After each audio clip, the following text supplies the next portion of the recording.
നാടൻ ബീഫ് കറി ഉണ്ടാക്കി നോക്കാം.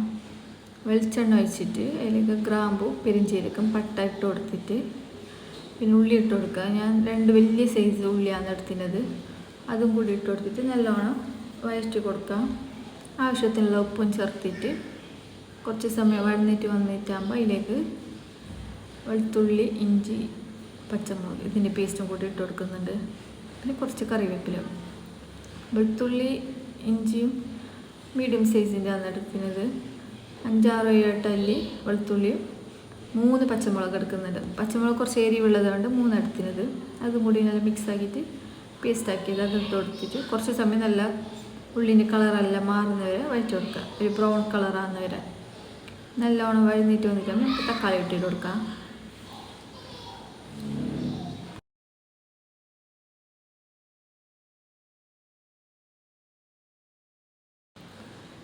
ഇവിടെ ഞാൻ 2 തക്കാളിയാണ് എടുക്കുന്നത്. മീഡിയം സൈസിലുള്ള 2 തക്കാളിയും കൂടി ഇട്ട് കൊടുത്തിട്ട് നല്ലോണം ഉടച്ചിട്ട് എടുക്കുന്നുണ്ട്. നല്ലോണം തക്കാളിയെല്ലാം ഉടഞ്ഞിട്ട് വരുമ്പോൾ നല്ലോണം മിക്സ് ആയിട്ടാകുമ്പോൾ ഇതിലേക്ക് ബീഫ് ഇട്ട് കൊടുക്കുന്നുണ്ട്. ബീഫ് ഞാൻ 1 കിലോ ബീഫാണ് എടുക്കുന്നത്. അതിൻ്റെ വെള്ളമെല്ലാം ഊറ്റി വെച്ചിട്ടുള്ള ബീഫ് ഇതിലേക്ക് ഇട്ട് കൊടുക്കുന്നു. ബീഫും കൂടി നല്ല മിക്സ് ആക്കിയിട്ട് മസാലപ്പൊടിയെല്ലാം ഇട്ട് കൊടുക്കാം. 1/2 ടീസ്പൂൺ മഞ്ഞൾപ്പൊടി, 1 ടീസ്പൂൺ കുരുമുളക് പൊടി, 1 teaspoon garam masala, 1 teaspoon meet masala ഇതെല്ലാം ഇട്ടിട്ട് നല്ലോണം മിക്സ് ആക്കിയിട്ട് മുളക് ഇട്ട് കൊടുക്കാം. മുളക് പൊടി ഞാൻ മിക്സിയിൽ ജസ്റ്റ് പേസ്റ്റ് ആക്കിയിട്ട് എടുത്തതാണ്. 4 ടേബിൾ സ്പൂൺ മല്ലിപ്പൊടിയും 3 ടേബിൾ സ്പൂൺ മുളക് പൊടിയും കുറച്ച് പെരിഞ്ചീരകം ഇട്ടിട്ട് വറുത്തിട്ട് കുറച്ച് വെള്ളം ഒഴിച്ചിട്ട് മിക്സിയിൽ പേസ്റ്റ് ആക്കിയതാണ്. അതും കൂടി ഇട്ട് കൊടുത്തിട്ട് നല്ലോണം മിക്സ് ആക്കിയിട്ട് കുറച്ച് തിള വരുമ്പോൾ നമുക്ക് മൂടിയിട്ട് വേവിച്ചെടുക്കാം. ഞാൻ 6 വിസിലാണ് എടുത്തത്.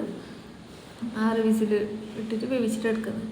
അത്യാവശ്യത്തിന് ഇതിലേക്ക് നമുക്ക് കറിവേപ്പിലും മല്ലിച്ചപ്പും പിന്നെ ഉപ്പ് പോരാൻ തോന്നിയിട്ട് ഞാൻ കുറച്ച് ഉപ്പും കൂടി ഇട്ട് കൊടുത്തിട്ടുണ്ട്. അതും കൂടി ഇട്ടിട്ട് 6 വിസിലിൽ വേവിച്ചിട്ട് എടുക്കുന്നു.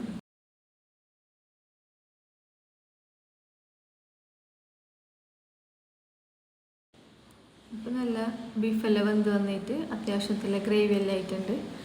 വേണമെങ്കിൽ കുറച്ച് മല്ലിയില കൂടി ഇട്ട് കൊടുക്കാം.